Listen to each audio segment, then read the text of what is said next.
Selling with a story is a great way to boost your sales. Find out how on today's episode. Today's episode is brought to you by ProWritingAid. Save thousands of dollars on an editor by using the best tool in the business at servemaster.com/ProWritingAid. Are you tired of dealing with your boss? Do you feel underpaid and underappreciated? If you want to make it online, fire your boss and start living your retirement dreams now, then you've come to the right place. Welcome to Serve No Master Podcast, where you'll learn how to open new revenue streams and make money while you sleep. Presented live from a tropical island in the South Pacific by best-selling author Jonathan Green. Now, here's your host.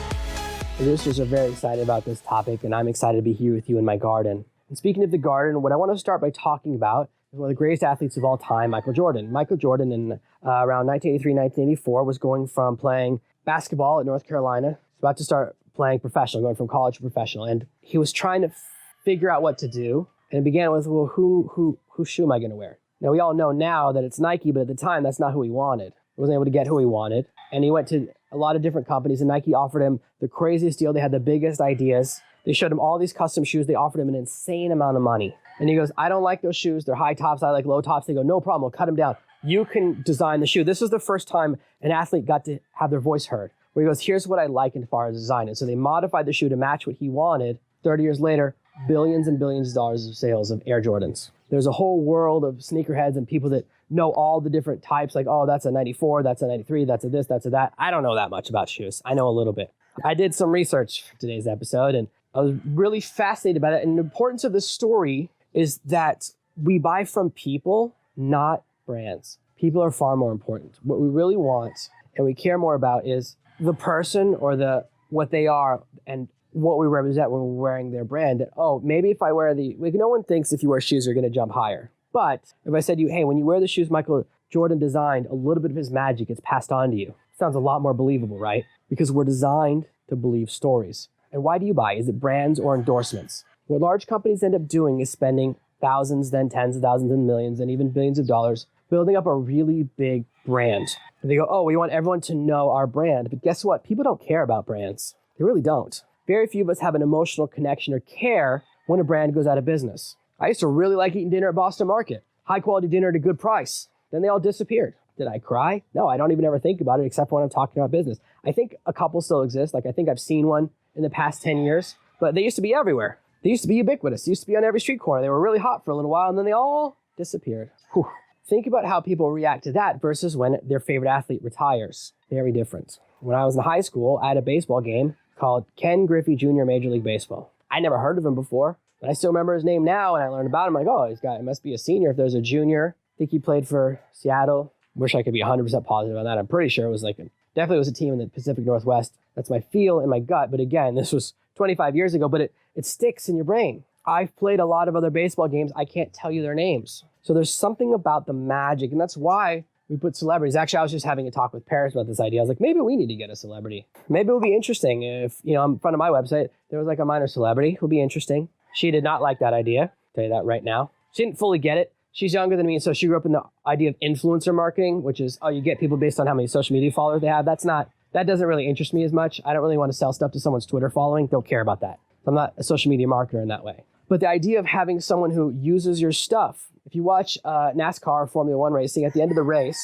especially NASCAR, if you win, they shoot the champagne all over you, then you stand in front of your car holding the trophy, and they do 20 to 50 pictures of you, and they have a big box, and they pull out a box. First, everyone puts on the Budweiser hat. Then everyone puts on the next company's hat, and the next company's hat, and the next company's hat. And so each company gets a picture of you, of their celebrity, their endorser, the person they've endorsed, wearing their gear right after winning. That's the value. The value is not in the tiny sticker that's on the car that no one can see. We think that because we don't know as much about it. So if you look at these sports cars, these race cars, right, there's tons of tiny logos on them. The tiny logos don't matter because no one can see them anyways. That's not the value. They get that put on the car, but the real value is the picture of the person wearing their brand or wearing their logo. And when a celebrity has a big endorsement, they start to have rules in their lives. They're only allowed to wear shoes. You'll never see Michael Jordan wearing a Reebok. Are you kidding me? What would happen? People would freak out. He's not wearing his own shoe. When someone's sponsored by a beer, they have to drink that beer. It doesn't matter if they like it or not. They do now. It becomes what they like. They're not allowed to order another beer. They're not allowed to sample anything else. It becomes that's what they drink because that's their identity. Especially because now in this day and age, everyone's wearing a wire. Everyone's got a video camera on them, they can catch you drinking the wrong beer, you can lose your endorsement. So when you're buying, many of us, and we buy from endorsements, many brands haven't figured that out, that they should just have stayed with a personal identity. Think about Wendy's. Most of us know Wendy's was started and run by Dave Thomas, and that Wendy is the name of his daughter. Why do I know that? Dave Thomas appeared in every single one of his commercials until he died. He talked about his daughter every single time. That's how a guy was able to enter a really, really crowded market, the fast food market, and establish a foothold because he was a person. And at Wendy's, you feel like, oh, I'm like at a place a guy built for his daughter. It has a little bit of a feel. I don't have a large personal connection with Wendy's anymore, but I think about their marketing, whereas McDonald's is just a brand, right? They have lots of pictures, but they don't have an identity. Sure, they're doing great, and they're doing a lot of other things right, but we don't have the same feel about them. Think about when you go to a restaurant and you know the chef, or you know the name of the chef, or you know their story. It becomes more interesting. We get pulled into stories. And this brings me to the next point, is that the most important part of this business, of what I do right now, is that I have the ability to work with people that I like. For most of my life,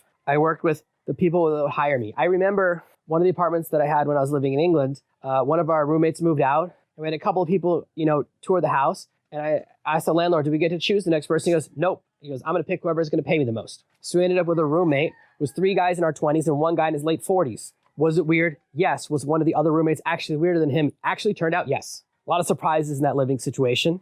It's much more common to have stranger roommates in England than it is in America. It was something totally foreign to me, but that's how you learn, through experience. Now I get to live with people I like. I get to work with people I like because I'm the boss. One of the biggest advantages is that I no longer have to work with people that happen to get hired by a manager who happen to hire me too. I get to be around and partner with people I like. Sometimes people reach out to me and want to work with me, and I don't like them. I'm pretty bad about that. Actually, I'm really insular because I'm like, oh, I've got a family, I've got enough friends, I don't want new friends. So grumpy. And sometimes, actually, people I really don't like, I go, Jonathan, control yourself, give them a chance. They end up becoming the people I like the most out of that circle of friends. But it's that ability to choose that's so freeing. We talk about different types of freedom on this podcast all the time. We talk about the freedom of financial freedom. We talk about locational freedom, the ability to live anywhere you want or travel anywhere you want. For me, while I value financial freedom, I actually value locational freedom more. Where I live is paradise. I live somewhere magical. I'm so fortunate that I live here. It took a lot of planning, a lot of hard work. Between when I decided to move to this island and when I moved here, it took 2 years of planning, modifying my business, and putting in a lot of blood, sweat, and tears.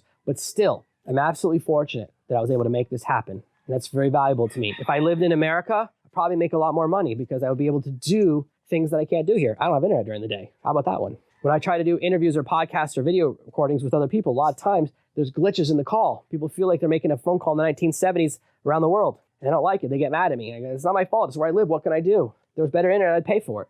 But the ability to work with people you like is an important lesson because that feeds into the type of stories that we build in, because we want to buy from people that we like. If you don't like me, it's unlikely that you'll buy one of my courses. And somewhere between 10 and 15% of the people who encounter me do not like me a lot. They significantly dislike me. I get hate mail. Some of the mails I get, some of the letters I get, almost all of them have misinterpreted something I've said, which can happen. I deal with this all the time within my team. Last night I was talking to my team about how we roadmap and plan out different podcasts. They came with some podcast topics. I said, here's why these ones are all wrong. And I was worried. And I sent a long message to parents. I go, I'm worried that this came across as me being like angry or grumpy because it's written. Do I need to like follow up and send another message? He goes, no, it didn't come across the way. You're fine. So having someone else do that, I worry about that because I know that we can have what we said misinterpreted. So when people don't like you and people don't like me, and that's fine. It's part of life. Not everyone's going to like you. That's a lesson you have to learn, right? It's a phase of growing your business. If you grow to a certain size, there's going to be people that don't like you, just like there's going to be people that love you. 10 to 15% of people love me and will buy anything I produce, will listen to every podcast episode, will review everything I do. They're super fans. And there's a balance, right? Just like between Jedi and Sith, there's good and there's evil, there's balance in the universe, the yin and the yang. There's the people that love you and the people that hate you, and they're usually balance out. That's when you know you're kind of in the sweet spot. So we want people to like us, and the way we do that is by telling stories. In the first part of that process, I know it feels like we took a long journey to get here, but we want to do that is we want to build rapport. Rapport is where you and someone else feel like you're in alignment, that you feel like you're on the same road. And there's physical elements of rapport, and you can learn all about this if you study NLP, neuro-linguistic programming. They talk about things like where you breathe at the same rate, you blink at the same rate. One of you crosses your legs, the other person crosses their legs. You're facing each other and you're mirroring what everyone's doing, all of that stuff. It's complicated and advanced, but you can learn it all. I have some friends who are really good NLP teachers, so I know a little bit. I've never been through the training myself, but when you want to build rapport with customers, when you're selling with a story, when you're creating the story that is the story of your brand, the story of your company, the story of you, and this is a story that goes across all of your sales pages, within your emails, the first thing is alignment of beliefs. If you and me have the same beliefs, then we're more likely to be in alignment. And this can be really small stuff or really big stuff. I believe in the power of taking control of your destiny. I believe that you have the ability to transform your life when you realize that you're capable of things that you've limited yourself. I believe that self-education can be more powerful than university level education. I massively believe in high school. I do believe high school could be better. I believe we made some changes. We don't learn as many cool skills as we used to. Oh my gosh, if I could go back in time, I wish, I told this before, that I'd learned spreadsheets, but I also wish I'd learned accounting. I didn't know the difference between API and APY and APR until I was like 24. And they really matter because one of them is where you're losing money, one of them is where you're making money. I didn't understand bank accounts or credit cards until far too late in my life, and most of us are that way. I still struggle with understanding car loans because they're weird. There's a lot of moving parts and they're complicated. Car insurance and how you choose the right insurance and what type of premium you should do. All those things that really, really affect your life far more than figuring out the area of a triangle. How much should I pay for health insurance? What type of premium do I want? What type of copay do I want? All those different things. Do I want a different limit? Do I want this type of insurance program? All that stuff. It's really complicated. It's very overwhelming. I have several friends who are insurance agents. I still couldn't figure out, even when I bought insurance for them. I was like, just we're friends. Please give me one of the better ones. Don't do to me what you do to most of the dummies out there. That's all I could say to them. And so alignment of belief is where people come from the same set of beliefs. If you really believe that college education is the absolute best thing you could do for your children, if you believe that traveling around the world is a waste of time, then you're not going to be in alignment with some of my big beliefs, right? We're not going to be on the same page. If you believe that people have more letters after their names are smarter than people that don't, then you're going to struggle to learn from me if you have a PhD, if you have an MBA. I only have an MA. I don't have a B in the middle. So you can have these beliefs that really matter. I have a certain set of beliefs about chiropractic. I have a friend who's a chiropractor, by the way, but I would never go to a chiropractor. It makes me very nervous. It sounds really cracky. I don't like those loud noises. So it's very hard for you if you're a chiropractor to sell me chiropractor services because you're already not in alignment about that core belief. It seems to me that every single time someone approaches me and they want to do a weight loss product, they're a chiropractor. They go, I'm a doctor. They have doctor and then their first name. That's another sign that something's up. It's doctor first name, not doctor last name. And they want to teach weight loss. And I was like, I didn't even know they taught that at chiropractor school. I thought they teach you how to fix backs. Now, my mom goes to a chiropractor every week, swears by it, has all these back problems. I don't know, but she's massively into chiropractors, right? So she has a different belief than me. We're still friends. So when you're thinking about your audience and you're thinking about the story you're going to tell, we have this danger that we're afraid to offend. You don't have to put out every single controversial belief you have, but you need to put out some. You need to put out some, take a stand on a few things. There are a few people that dislike me because of my opinion about college. Now, most of the time, they don't listen to what I actually say. They think I'm hard and fast, absolutely against education. I'm not. I actually believe that for certain professions, it could be really good. I just think that for many professions, it's way overpriced for what you walk out of there with. That we have this idea in our heads that education is like, oh, they're helping you. They're not. They're run for profit. Professors make crazy money. Crazy money. And some of them are great. I've had some great professors. Some of them are terrible. We all had some terrible professors. We all had terrible teachers and great teachers. But at least I'm willing to say something that's firm so you can go, I agree or don't agree with him. I'm in alignment with that belief or I'm not in alignment with that belief. And the more of them you put out there, the easier it is for your audience to go, yeah, I get where this person's coming from. We're on the same page. Which brings us to our second way to build a rapport. That's parallel enemies. Who's your enemy? When I was in the dating world, I was teaching about dating and teaching men and women how to form better relationships. My enemy was Hollywood. Most of us learn dating communication from entertainment. We learn it from television shows and movies. And I mentioned in previous episodes, we often reenact scenes from television shows and movies without realizing. A lot of people love this movie with Harry Met Sally. Oh, it's these two people, classic love story, late 80s movies, super big success. People still talk about it because it had some very memorable scenes. I'll have what she's having. But they forget that those two people were going on road trips for 30 years before something came of it. When you watch a movie scene and it shows people on a date, it doesn't show them sitting there for 3 hours. It shows the best 4 minutes of it. Every date I've had has had good 4 minutes. But I've had plenty of dates where the other 96 were terrible. So we get miseducated because we're learning from things that are meant to be educational. A great example of this is where people watch false history entertainment, right? Like Abraham Lincoln wasn't actually a vampire hunter, but I guarantee you some people think that he was because there's a movie called that. We can mislearn, and I'm just as guilty of this, is we watch something that's like not really a documentary, but it has some historical footing, and then we start to get mixed up in our heads, separating between reality and fake reality. So when I create an enemy, I can say that's your enemy. If I was when I'm in the health space, I go, oh, you know, a big pharma is your enemy because they're motivated to treat you, not to cure you. The worst thing that can happen is for them to cure you because then you don't come back. You don't make any more money, right? The real money is in repeat business. There's this story that like the shaving cream was invented 100 years ago that you shave once, you don't have to shave for 6 months or you don't have to shave forever. There's different versions. And that one of the big shaving companies bought it and burned it so that no one would ever find out about it. I don't know if it's true, but think of probably that, right? It sounds true because we all believe that idea that what companies want to do is keep you from disappearing, right? They don't want to lose you as a customer. That's why they build products. That's why phones are designed to die after a certain number of years. If you think about the power of your phone, how about this one? The power of your phone, the processing power, is more than the processing power they had in all the computers they used in the 1960s to put spaceships with people inside of them onto the moon. Your phone has enough brains to do that. And yet, next year, you need that next edition. And they go, oh, your phone is 4 years old. We can't allow you to have software updates anymore. We can't do virus patches anymore because it's such old technology. Really? Even if your phone is an iPhone 1, you could still take that phone, use the power inside of it, that processor, and put another spaceship on the moon. How much power do you actually need to pay Candy Crush and check Facebook every day? So we want to create an enemy. My enemies for my core business are traditional education, their misinformation, their indoctrination, their traditional companies that convince you that you're not worth nearly as much as you're actually worth. So I have enemies too. And when I talk about those, you go, oh, you know what? My boss doesn't pay me what I'm worth. I'm starting to get where this guy's coming from. Number 3 for building rapport is familiar struggles. When you talk about things that have happened to you, there's a reason I tell my story of getting fired all the time. I don't tell every one of my stories. I'll tell you one here that I've never told before. When I was 18, I got a job working for my father's company where he was a vice president in the IT department. And I thought I was going in for a job interview. They hired me right away. The salary was quite low, significantly lower than minimum wage, but it was something for me to work on. Eventually, I solved some really big problems. But the guy who hired me always had it out for me. He never liked me. So he would do things to me that were illegal. So I don't like to talk about it. So some of the things that happened were different people would call in a tech support and say, I have this particular problem. Can we get it fixed? And the other techs are busy. I go, I know what to do. I have an idea, right? One person, they needed a new scanner. I go, I know where there's a new scanner. I found one in the building that was like sitting on a shelf and had been used. And I said to my team, I go, oh, can we give them this one? They go, oh, I didn't know that was there, right? Or someone else, they didn't know how to use a full-size keyboard. So I went and found a laptop-sized keyboard they could put on their desk and solve their problem. And when I solved those problems, my manager came to me and said, you're not supposed to interact with those people. Now, one of those people that he shouted me about was my best friend's father, someone who I have been to their house. They've been to my house. He married a girl that I asked out once. He doesn't know that. She said no. So there you go. Someone that I've been friends with for my entire life, from my youngest years. And this is my first job, and I didn't really know what to do. It was my summer job. I didn't really understand this, and so I didn't say anything.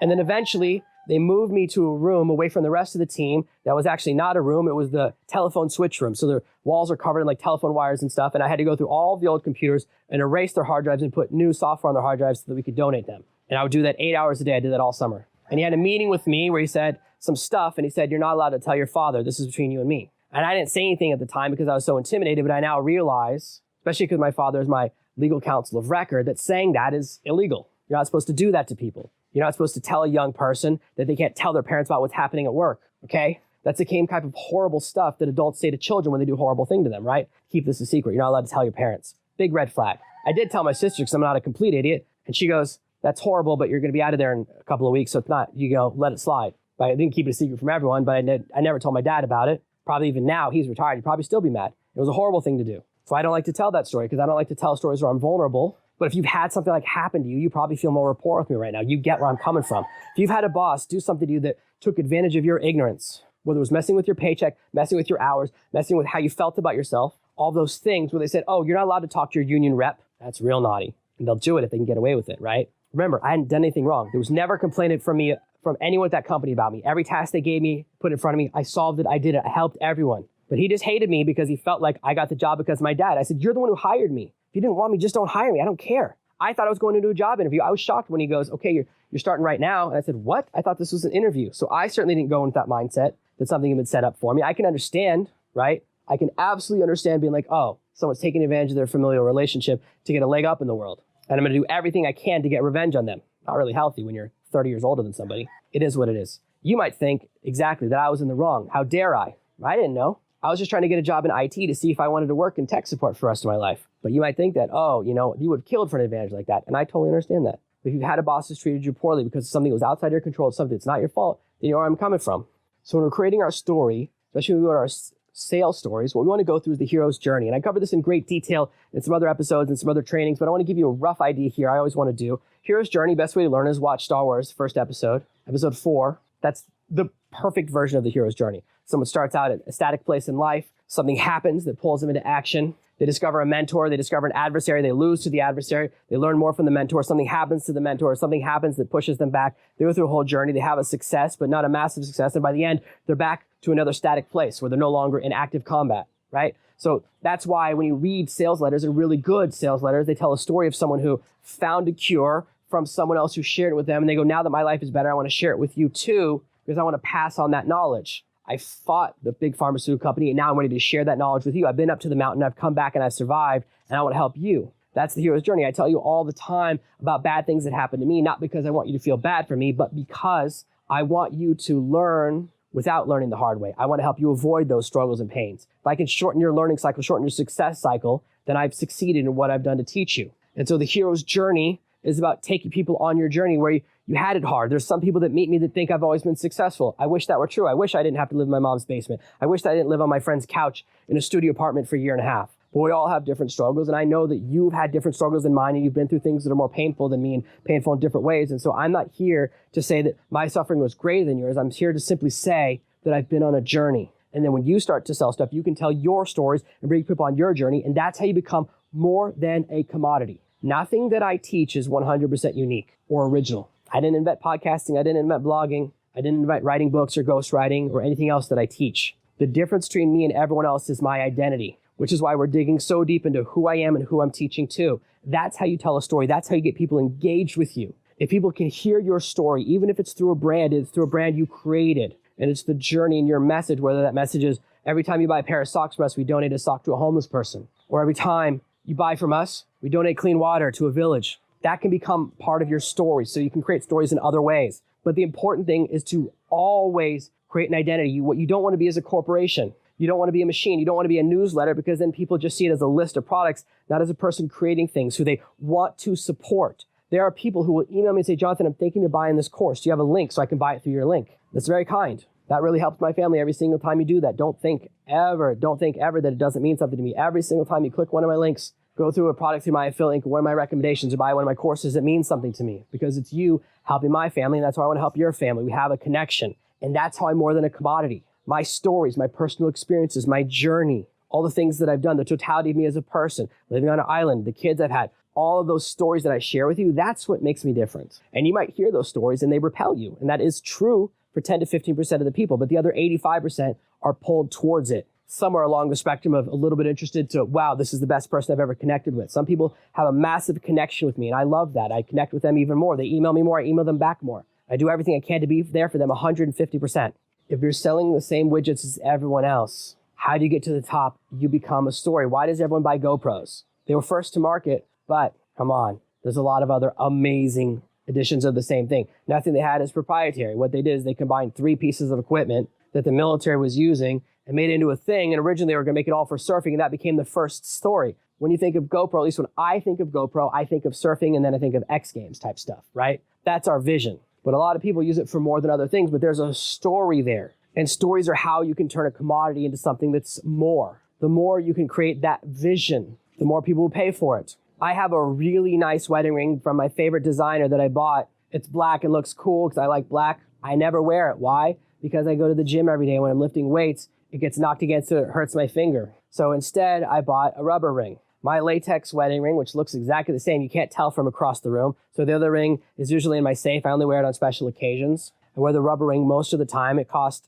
less than 50 cents. I bought a pack of a bunch of different sizes in the mail to figure out what size I was. And they were all, I think the whole pack was like 12 inside. It was like $3. So it wasn't very expensive. There are companies out there that are selling the exact same ring for $20. What's the difference? Well, they're telling a story. They tell this whole story about, oh, people all the time get their fingers ripped off because of their wedding ring. I don't know how common that is, because everyone I know wears a lot of rings. I just personally, because of where I live, I sweat all the time because I'm surfing or out on the board or on the water. I don't want to drop my wedding ring into the ocean. I've definitely had my rings slide off. I lose these. I actually have a lot of these latex rings. They fall off my finger all the time at the craziest times. And yet there are people out there paying significantly more than me, 10, 20, 50 times more, because that other brand has a story. And they're selling something made at the exact same factory. Why do you buy the name brand cereal versus the generic next to it when they're both made in the same factory? The ingredients are 99.99% the same. The only difference is, well, my biggest memory of this is when I looked at Lucky Charms versus the generic.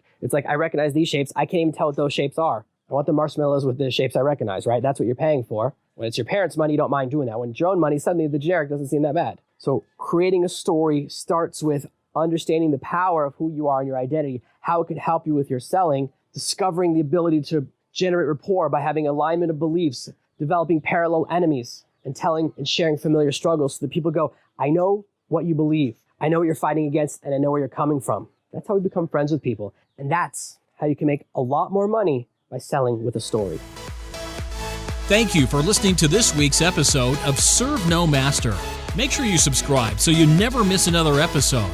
And we'll be back next Tuesday with more tips and tactics on how to escape that rat race. Head over to servenomaster.com/podcasts now for your chance to win a free copy of Jonathan's bestseller, Serve No Master. All you have to do is leave a 5-star review of this podcast. See you Tuesday. Ready to master the art of copywriting? Learn the most valuable online skill without spending a penny at servenomaster.com/ultimate.